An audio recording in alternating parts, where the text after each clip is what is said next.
aba babana bahayana ndekikopa hamwe n'icyapa cyitake cyaba kisimbirweho kusingurwa muzana rateba kapiro umurundo gumwe kakanyo mu kina cyanambi 14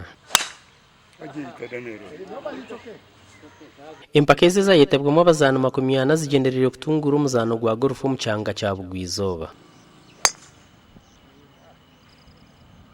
Ndiyo murwamo abasinga nisinga kama kandi nimutaje Akagire club ari nembo wa Mbarara Sports Club akora exercise yamutongera namba ya Mbasha.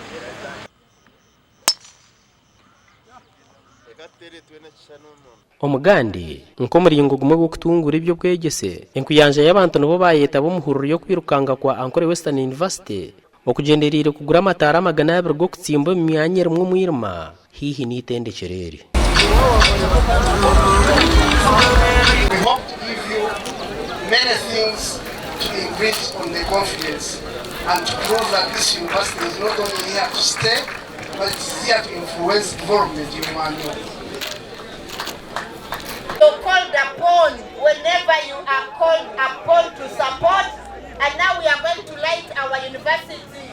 Lighting our university is a priority to us because Abaana bitu nibo priority number 1. Omukabohe habiremo kutema harimo kwita abantu. So imagine omwana wa university baheza kumwita, and even us. Abirukanje bayiruka kwetorera imyanya iri hihi neta uni ya Kabwohe kandi kwahenderera hacishayi cya Kabwohe Stadium.